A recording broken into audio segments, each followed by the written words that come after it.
Hello, we have an intimate gathering today for session 11 and possibly 12 today from our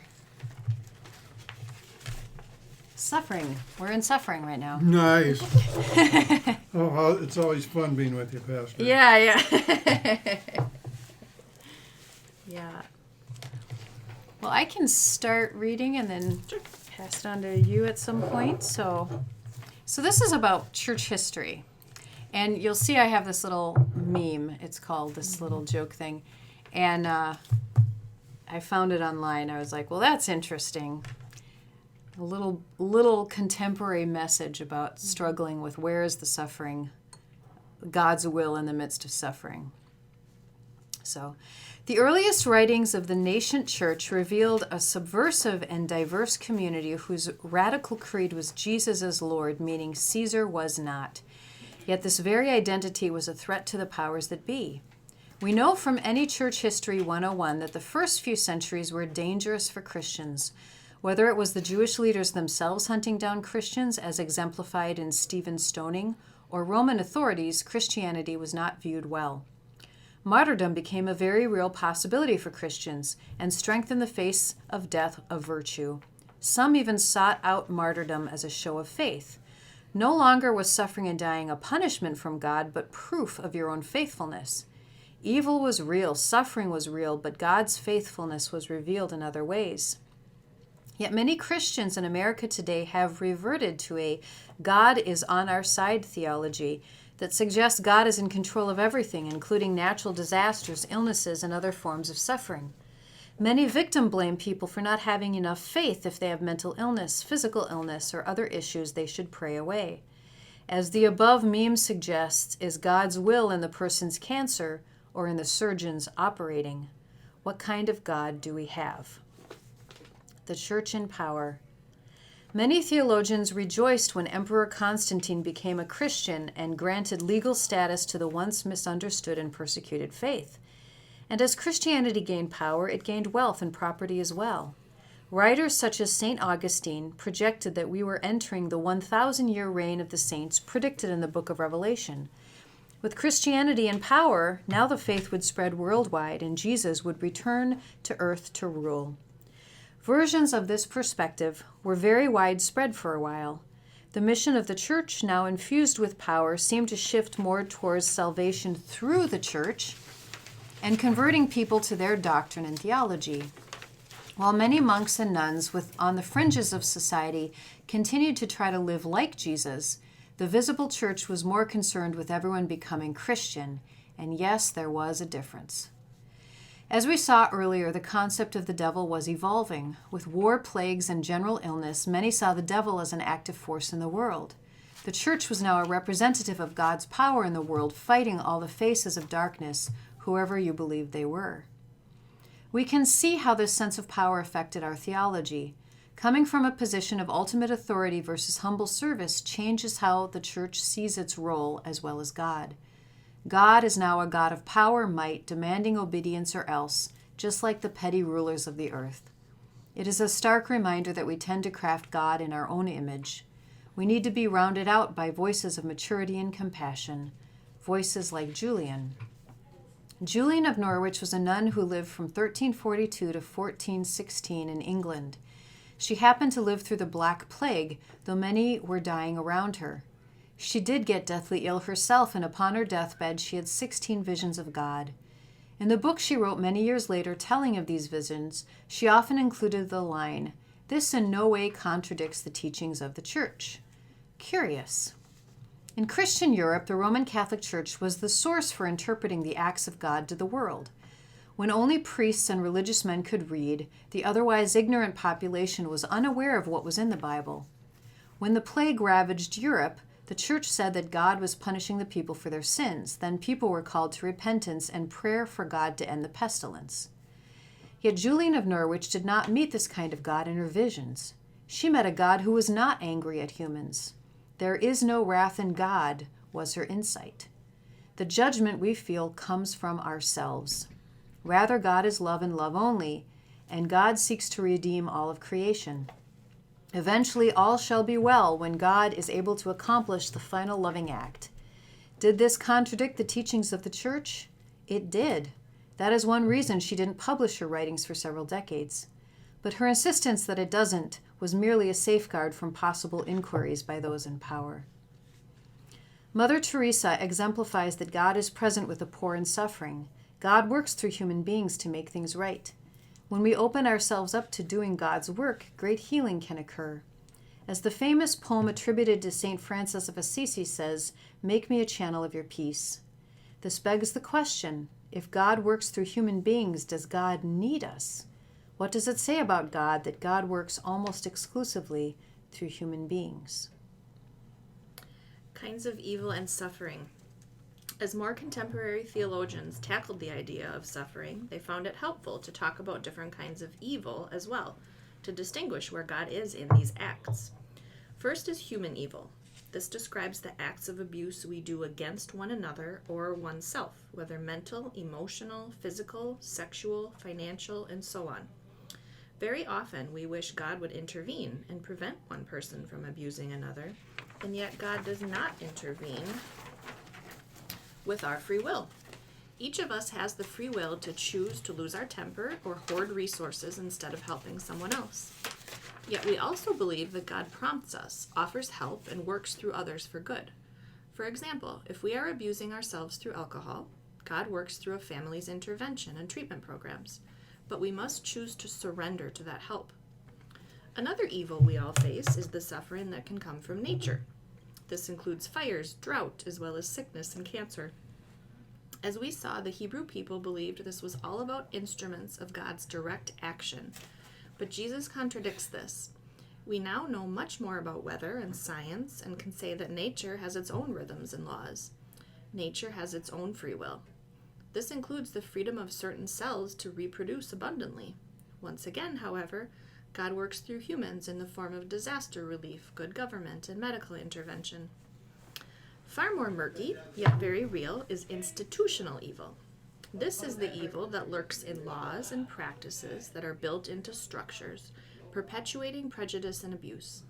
We have seen this exposed in the inherent racism, sexism, and ableism of our societal structure.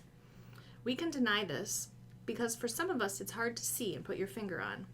But more and more studies reveal that we have unconscious bias that will continue unless directly counteracted. For example, affirmative action has created opportunity for qualified women and people of color who would have otherwise been ignored.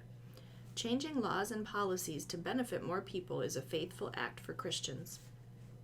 Finally, there are the powers of darkness. These powers do not care for humans or life and seek fear, chaos, and destruction that has no purpose but to harm. The powers of darkness will shapeshift to fit anywhere they can be.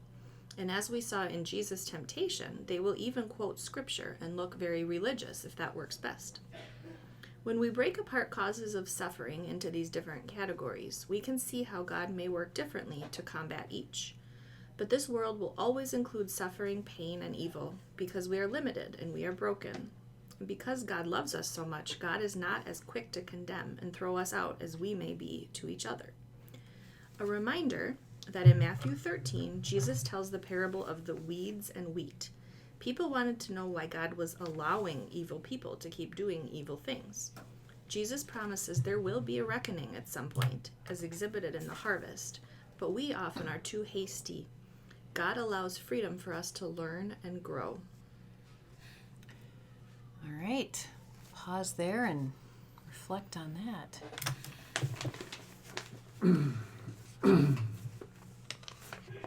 So Constantine, I don't know enough about him, but you put Christian in quotes, and I assume he wasn't, some saint. When he became Christian, what did that mean? Like, basically, he just made it okay to be Christian, but he probably wasn't exhibiting Jesus's traits at all, or what? Yeah, so he was leading war against other people, and when he became Christian, he had kind of like a version of the cross as a symbol that he'd go into battle with. But because he was the emperor, that made Christianity legal, and Christians now could worship in huge basilicas and things like that.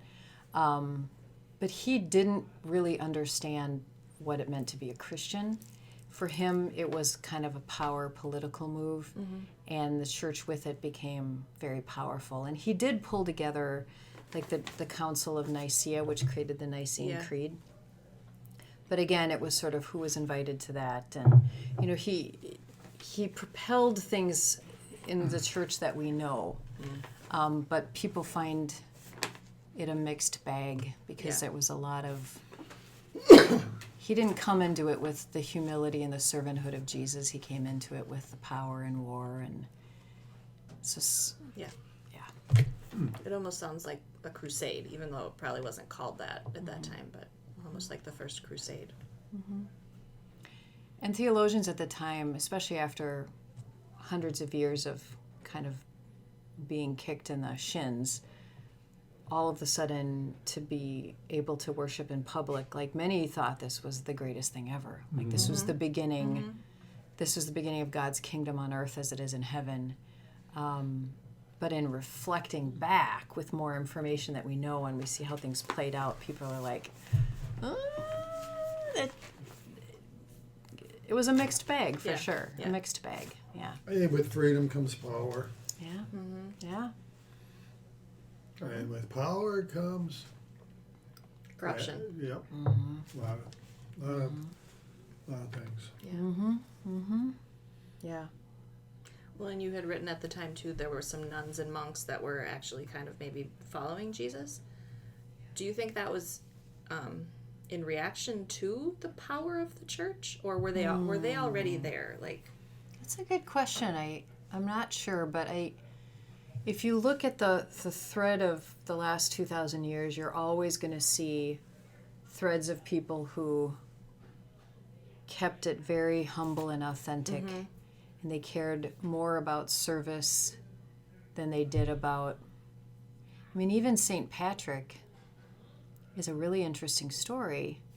We kind of have a really weird story, version of him if we know anything about him at all besides the fact that he's on St. Patty's Day. A drinking guy Exactly. going down the street with the parade. Exactly.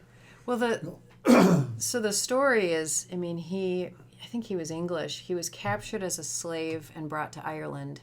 He escaped, became a Christian at some point, went back to Ireland, and was like the first missionary there. And the reason they say that he cast out the snakes, it's a metaphor for he cast out any paganism, which of course the church is like, yes, good. Well, as people look more on that, he was more peaceful than that. He actually worked really well with the people who were there, and he did bring Christianity, but he was not a let's kill the witches and burn the witches type of guy at all. He was much more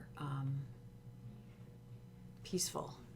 And so Sounds like he was much more Christ-like. exactly. Absolutely. So that's a great example of how even the church took a very Christ-like person and kind of made him this, I cast out the snakes and the demons, and power. Make it a power thing and So yeah, you can find all over the world people who've kind of gotten it, but it's like you look at the main people in power of the church structure and it's not always there. Sometimes it is, sometimes it's not. Yeah. Hit and miss.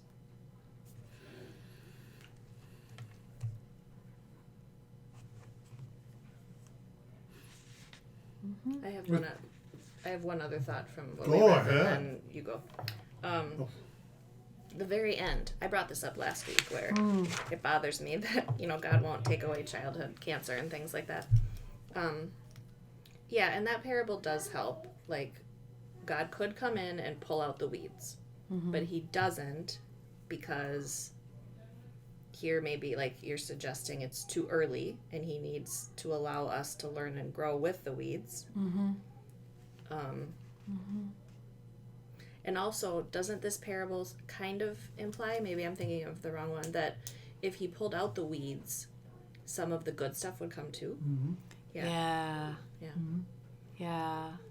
Which is hard to understand. If you took away childhood cancer, what good is also being removed? But I don't see the whole picture.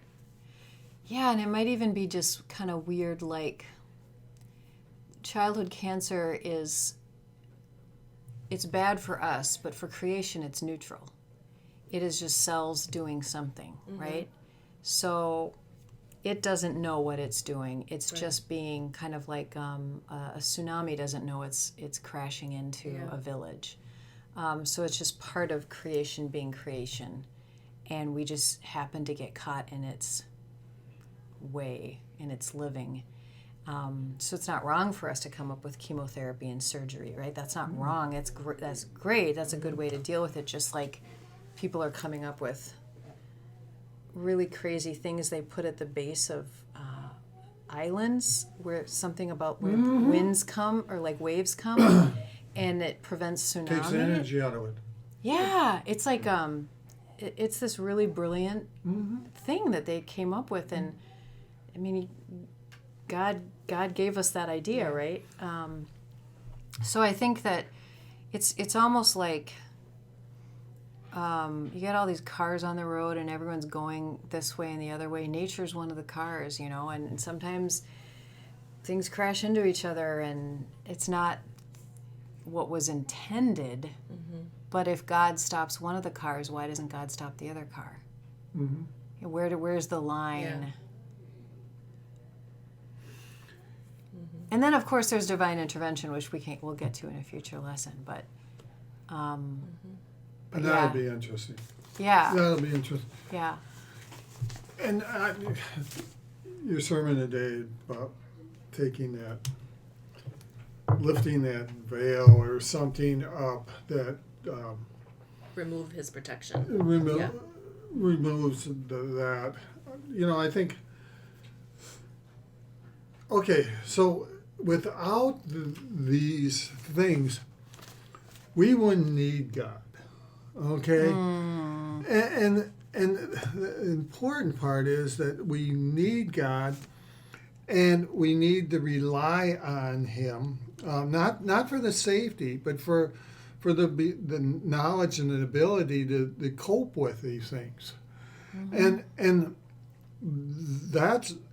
that's what God wants us to do. Your whole deal was that God wants us to come to Him for everything, and there is that shield that when we do go to Him, that comfort, that everything, that knowing Him. That's the heaven on earth, and without these disasters and stuff like this, the way God, it'd be pretty hard up there on top. Everybody fighting up on top, There'd be none of us would be humbled at all, and I think that the greatest things in my life of when I've stepped up too high and got stepped on. All of a sudden forgot, whatever. I think every once in a while I like this and something like that, and wow, that was I needed that, and your whole sermon today kind of reminded me like God saying back or the mother or whatever.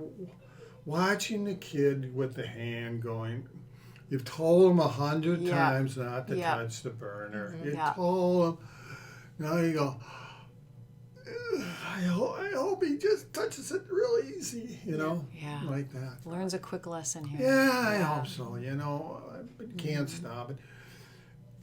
I guess it's interesting in my life because I just believe that being a codependent type person, you all of a sudden you realize hey, I can't fix this stuff anymore, and just step back and rely on what lessons I'm going to learn from God and move on and whatever. Yeah, whether we want to admit it or not, the struggles we have, whatever they are, external, internal struggles, are the ones that kind of plop you in your butt and make you make you kind of come to grips with reality a little bit, teach you a lesson that you eventually had to learn, and it makes you grow and learn eventually, long view. Absolutely. I think if we all look back and we would find out that they were much greater than anything we could have ever figured out for ourselves. Yeah. Yeah, but I will never say childhood cancer is okay. Yeah, no, Don't ever think I'm going there. I get it. Yeah, by no means, whatever. Yeah. It's like the Hitler thing and everything goes. Those ones that are just. Yeah, you get a loss after a while. You're just like, there's nothing you can say. It's, yeah. And how people do. The real big ones like Hitler or whatever, how people are so stupid they forget just a few years back. It never even happened. Yeah. They're in Come denial. on, man. If you don't learn from history, you're not going to learn at all. Yeah. Well, you want to move to this next one here? I think this is really interesting. What other faiths say about suffering and the justice of God. Okay, now I can read, but I'd rather not. So it's up to you. Do you want to start, and you can quit? Thank you guys for doing this. Of course. I'd love to share, but it's No, that's fine. I'll go through Hindu, maybe? Sure, Okay. sure. Okay. thank you. Every faith tradition has seen evidence of great suffering in this world. In fact, one might argue that part of religion is answering the question as to why we suffer. As we take a very brief survey through some of the major religions, we can see how differently they view the problem and solutions of suffering. So let's begin. So the Jewish understanding. Like Christians, Jews are not monolithic and have a variety of perspectives on the problem of suffering. Given that their scriptures are what we call the Old Testament, they have a variety of perspectives to unpack. God is still seen as the ultimate power in the world, so all things come from God at the end of the day. If God created everything, then everything points back to God. They believe that God gave humans free will and see the source of our troubles stemming from the story of Adam and Eve. For that reason, suffering can be seen as a punishment for sins. Others see it as a test from God, the reward being later at some point. Others believe that suffering helps you grow closer to God, while others emphasize the outcome of being more empathetic towards others is most important. These last few do not necessarily mean that God intentionally causes the suffering, but that suffering is viewed as a way to become better rather than bitter. The Holocaust was The Holocaust was deeply traumatic for the Jewish people, as we know. This challenged many who might have believed that suffering was a punishment or test from God. What kind of God would do this? Many will say that suffering is something we just cannot fully understand. Yet at the end of the day, we are called to be compassionate and relieve the suffering of others. Muslim understanding. Muslims have a story where God was creating humanity and was going to make them imperfect, capable of hurting each other. The angels asked God why God would do that, and God said, "Trust me." We are here to work on things. Life is a school with a personalized curriculum, different for each. Suffering is a part of life, and just because you are a believer, it doesn't mean you won't experience suffering. In Islam, there is a word for calamity called musibah, or target. Each calamity is specific to that person. There are two sources of calamity. The first comes from God to help us learn and grow. The second is the pain we cause ourselves and each other. God allows this to happen. There are 5 kinds of calamities. The first is to show exemplary people, such as the prophets, suffer, revealing their faith so we can learn from them. The second is a push. If we are lazy, bad things happen and they push us to go back to God to grow our spirituality. The third is raise. The suffering helps us raise our connection to God. The fourth is protect. Suffering can lead people who have gone astray back to the right path. The fifth is cleanse. We are purified for the next life in heaven. Suffering helps us to know what is good and what are blessings. We need suffering to grow and understand what is of God. All belongs to God and all will return to God. The Hindu understanding. Hindus do believe that there is suffering in this world, but they don't have a word for sin. Rather, the material world is under the illusion of Maya, a sort of amnesia our spirit has when we incarnate on earth. We forgot our true nature and got lost in the story of the world, one of duality, us and them, black and white, friend and enemy. This causes all manner of suffering. They simply explain the consequences of our actions through the laws of karma. For example, as explained in the book Am I a Hindu by Ed Viswanathan, when a child puts his hand in fire, he gets burned. His action here is due to ignorance of the power of fire. The child did not commit a sin, but due to ignorance of the truth that fire burns, he did a bad karma and had the result of getting burned. Hinduism sees all people on an evolutionary process that eventually will lead to enlightenment. Therefore, the fool causing a huge fuss just has a long way to go in their development. We can view them almost as a child and be glad they will grow up eventually. The Buddhist understanding. Siddhartha Gautama, the man we call the Buddha, began his spiritual quest when he first encountered suffering. Having lived in the palace his entire young life, he was immune to the realities of poverty, illness, and death. But upon leaving the palace one day, he encountered an old man, an ill man, and a corpse. The reality of suffering, aging, and death shook him so profoundly he left his luxurious life in search of answers. When he finally attained enlightenment, he began to teach his students the 4 truths.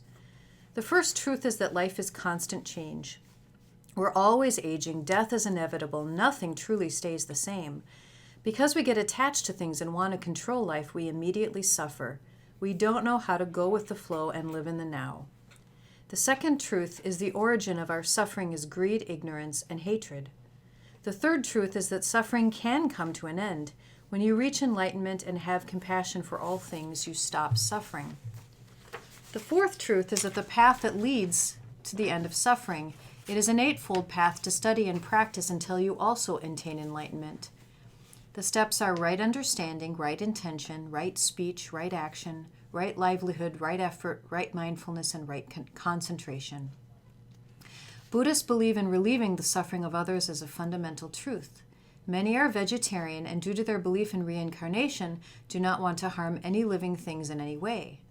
By working on eliminating their own suffering and by offering compassion to all living things, Buddhists believe we can create a better world. Many are pacifist and do not believe that fighting of any kind will create good results. There is no just war.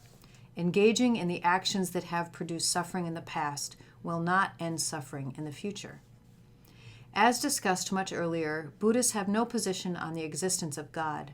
Some are atheistic, but others may believe in a pantheon of angel spirits and gods, but this is irrelevant to the fundamental situation of relieving suffering. One famous story illustrates this. 3 people are walking in the woods when an arrow pierced one of the travelers. One person said, "Where did the arrow come from?" Another said, "Who shot the arrow and why?"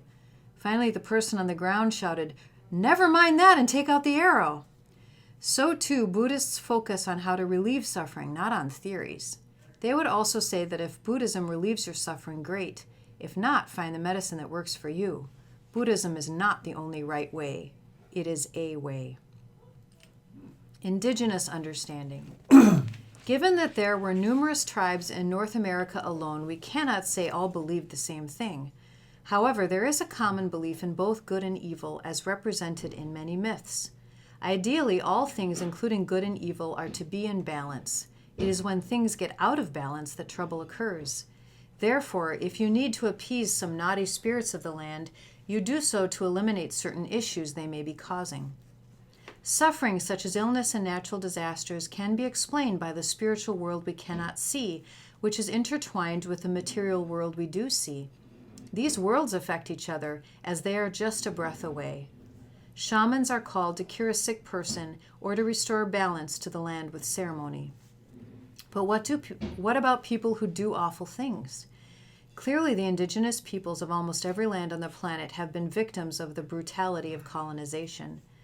Many believe that those who do evil things are disconnected from their spirit. When we reconnect with our spirit, we can see the sacred in all living things. Ooh, I'm excited about this one. Grab your saddles. The rule of one.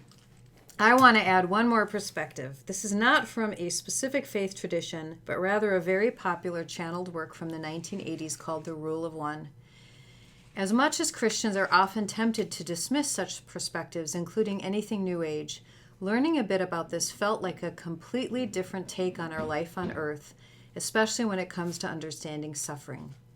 This teaching comes from beings, those we might call angels. It says that the universe is all part of God experiencing God's self, that every shard of sand, every person, every angel is all different levels and vibrations of the original creation, thus the rule of one. As humans, we are in a particular stage called third density and have been for a long time. This is a stage of self-awareness. It is a time when we are learning through polarity, negative and positive, the paths of service to self or service to others.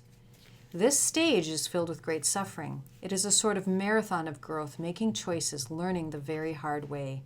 And yes, there are negative entities that try to prey on our confusion, doubts, fear, and pain. But we have many helpers ready and waiting to assist us if we just ask. Jesus was one of those who chose to come to earth and show the path of love. His heart-centered ministry was intended to raise awareness and the vibration of the followers, and thus the earth, to service and love of one another. This work states that all beings are going through nearly endless incarnations, slowly growing into fullness and maturity as a spirit. Even our life cycles on earth are just a blip compared to the eternity of learning and growth we will experience. It just keeps getting better and better. The end goal is total unity with the Creator, but it will be a few billion years out yet. The suffering in this time is real, yet it is necessary for the evolution as spirits. It is also relatively short compared to the rest of our soul's journey. We are being watched lovingly by countless beings who have been there and are watching us, ready to help when we want, guarding our development in the same way teachers want to help a student if they raise their hand. While the full teaching is rather overwhelming, the beautiful part is how it seems to overlap with Jesus' teachings very well. Jesus says that the kingdom of God is within you. It is like the teaching that we don't have to search outside of ourselves for God's presence.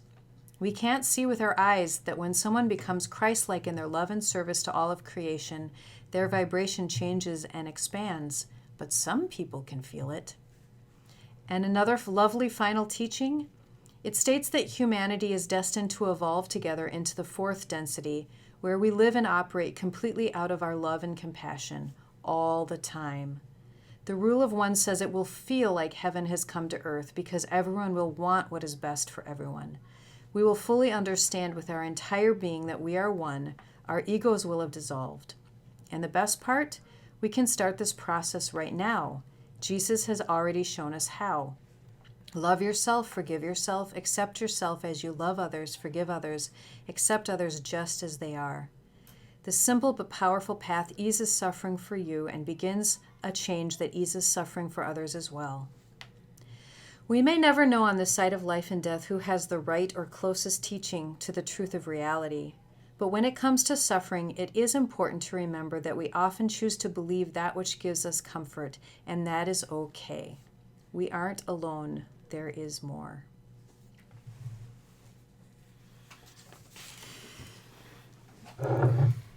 Well, I see very interesting things in every one of them. Mm-hmm. And I believe that,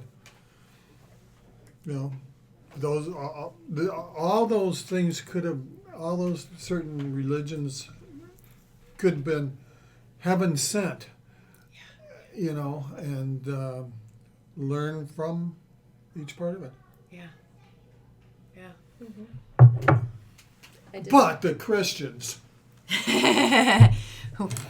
We have the full truth, right? Yeah. The only full truth. Only Yeah. truth. Nothing but. Nothing but, yeah. I didn't know that Buddhists literally had no God. Buddhist, right? Was that the one Yeah. you said? Or Hindu? Buddhist. Buddhist. Like there's no God. It's just about suffering And you being can compassionate. you can totally believe in God. You can be a Christian and a Buddhist. They don't care because they don't get into that. Yeah, I just didn't realize that. Yeah. Yes, I was raised Catholic. I'm not even allowed to even look at other things Yeah. for fear. Mm-hmm. Yeah. That's would be almost sinful. Yeah.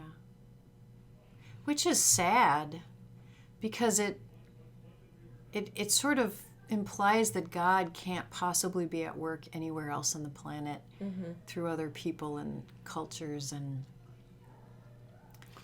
Even Christianity has that same thing. Yeah. It's almost sinful to look without outside of your comfortable realm. Yeah. you might get pulled astray into some, whatever. Yeah.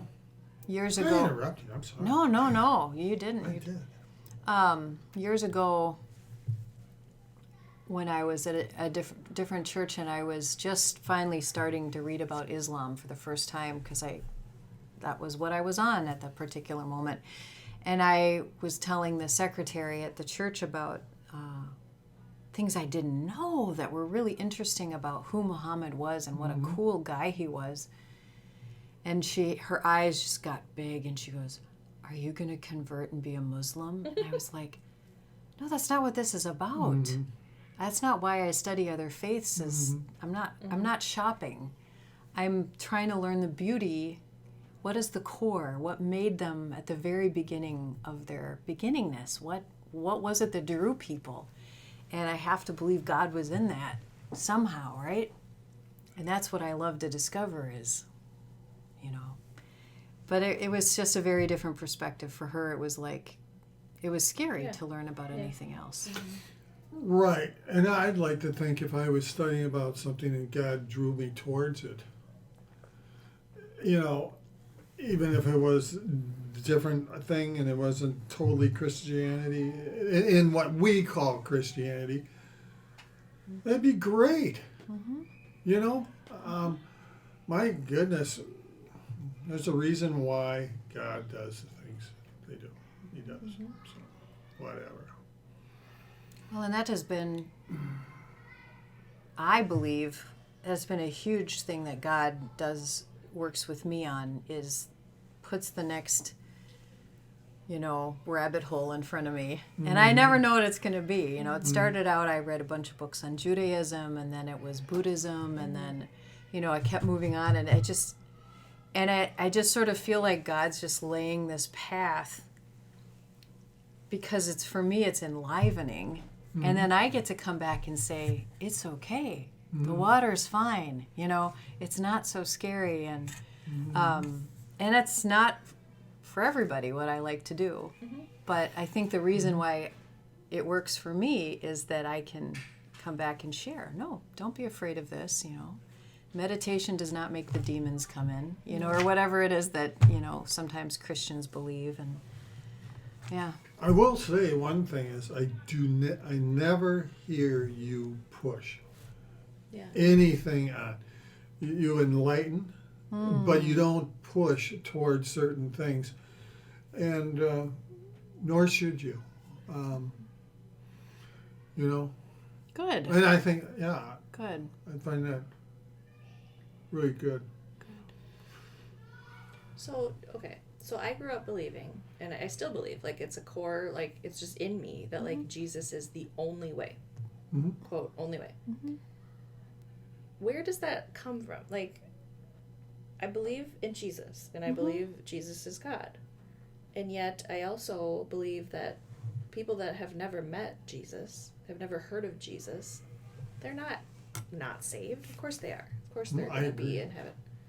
So then Jesus isn't the only way. You know what I mean? But I think Jesus is in them. So this notion of, like, that traditional belief of Jesus is it. You have to accept Jesus or else you're not going to heaven.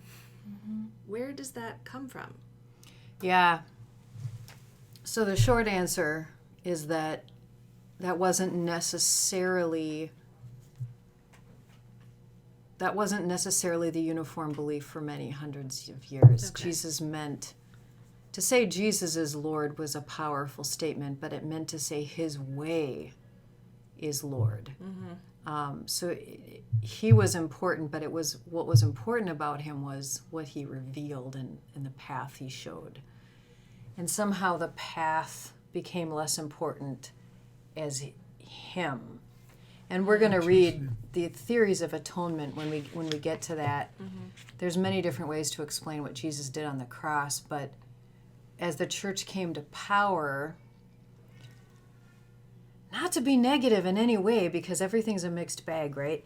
But there's something about we, the church, are the place that doles out salvation. You must come to us. Right. And Jesus is only found here, and Jesus is the only way to salvation. And so some of those things kind of like evolved slowly, and certain theologians pulled that in, like Augustine.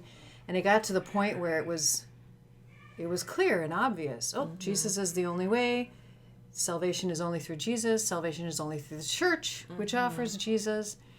And then finally, the book of John is the only gospel in which Jesus says stuff like, I am That's what the I way was. and the life. That's what I was right? thinking. Like, Yes. no one comes to the Father except through me. Yes. Yeah. So there's two ways to interpret the book of John. And one is, I'd call it a very black and white thinking, which, let's face it, sometimes the church has black and white thinkers and leaders in it. And that's where you get interpretations where he's exclusive. Yeah. There's a lot of people who are on the mystic side of things, which you might realize that's where I'm coming from too. The mystical side of things is a very different way of reading the Gospel of John, where Jesus is talking not about exclusivity, but about, he's saying, yeah, I've awoken to my connection with God. Like, I feel it, I see it, I taste it, and guess what? I want to give it to you. If you follow me, you know, if I will show you, I am very clear on that. And there's certain things that get lost in translation too, because as I'm reading about all the Aramaic stuff, it just spins things so different. Jesus just doesn't sound as harsh as he does in the English. And part of that too is, you know, I and the Father are one. You know, if you come through me, right? Wasn't meant to be exclusive. It was meant to be, trust me, I'm not going to lead you astray. I'm not going to let you end up in a bad place, right? Trust me, trust me. So the Gospel of John has more of Jesus saying, look, I have this figured out. I know the way. Trust me, I will show it to you. We interpret it as, I am the only one who would ever know the way, and you have to believe in my death and resurrection, or you're going to hell. Yeah. Which is a little bit of a kind of a, and we'll get into that a little bit too with the atonement theories, but Okay. That helps. but that's kind of what happened, and it was just kind of like these slow migrations where it happened so slowly over time that now it's so normal We that expect that. We accept that as truth when, really maybe it's skewed. Yeah, and I think too, you know, we talk about, you know, Jesus says, you know, I'm the door, I'm the way, and all this. yeah. Okay, so what does the door say when it opens up? It says, love thy neighbor. Okay, so he's not saying, you know, it's not just love me, he just says, do what that's it. You know, you're supposed to take what I've told you and put it on your neighbor. That's exactly right. Is like the basics of what I'm teaching you is the way. Right. That right, like love God, love your neighbor, reconnect with your soul. That's the way. Now, I don't think Jesus cared whether anyone worshipped him or not. I think he wanted them to understand that he was showing them the fundamental truth of how to connect with God, right? He was always the arrow. Yeah. And if he saw someone else who was teaching the same thing, he wouldn't be like, well, yeah, but you're not as cool as I am, right? He would have been like, yes, no, you've got it too. You've got it too. Like John. Yeah, exactly. You know, like Yeah. that. You know, John just realized that he knows more than I do. Yeah. You know, and that's not taking away Jesus being, you know, 1 and 3 at all. You know, I'm not saying that, but Jesus wants us to do. He wants us to do. That's all. I think he's just telling us, you know, believe. When he says believe in me, believe in what I told you to tell. Yes. Believe that burner's hot. Believe this. Believe that. All these things. You know. Yeah. That's it. And with that will come the comfort of knowing these things. I don't know. I have to take things down to its most simple form. And I've been, ever since we started this, I keep trying to wrap this thing up, put a bow on this whole thing. And, you know, I think he's showing us how we're supposed to live and how, through him. Yeah. Yeah. Yeah. Yeah, I don't know. It almost scares me going, yeah, because that's not even my goal to be right. It's my goal to just keep thinking and pondering this stuff, and eventually, you know, try to figure it out, or keep active in thinking about it. You know. Yeah, as a church, we've focused so much on, do you have the right belief? You know, are you interpreting the scriptures in the right way? Do you da-da-da-da? Yeah. Whereas Jesus, you know, when someone comes up and says, this person is casting out demons in your name, should we stop them? And he's like, why? If they're not against us, they're for us. Like, you know, it just, that was never the point of Jesus, was to say, everybody look at me and tell me how great I am. The point was, I want to free people. The goal is freedom. The goal is healing. The goal is wholeness. And if you get that somewhere else by chance, it doesn't mean he doesn't offer it. That's why the one thing that can be difficult for people who are a little bit more fundamentalist to understand is that you can be a Christian, deeply, deeply Christian, and believe that there's truth in other religions, and that there's, you know, other religions may have salvation as well, because you believe, Jesus he's the way, but he represents a universal way of love and connection with God that is salvific. And that can be a little, you know, it's not so literal in black and white for people. And well, and he can be in these other religions, even if they don't name him as such, or don't understand him the way we understand him. Do you think that the message that he gave, you know, about love, loving your neighbor, and that aren't in these other religions? Right. Yeah. That is the Jesus in these other religions, you know. I have a story for you. A comedian once gave a talk of Christian missionaries landing in India and going, so we have this Jesus guy. And they go, oh yeah, tell us about him, you know. And they talk about him. And they go, yeah, he sounds great. He sounds like so-and-so. Add him to the pile, right? Add him to the pile of gods that we have going. And the Christian missionaries, no, he's the only one. But no, I mean, he fits in real nice with this. No, you have to choose. All of yours are the one. You can't add them. And, you know, just, so that's kind of what Christian missionaries would do, is they'd go to a place and there's already an established religion, and really skilled missionaries actually could form a beautiful bridge.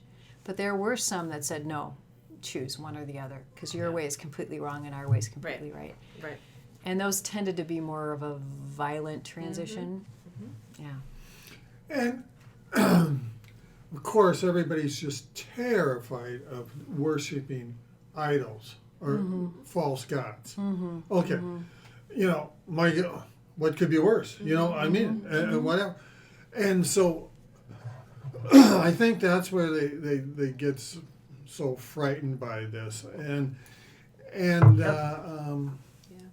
you know, I guess we'd see what is are you worshiping the person or the act? Yeah. You know,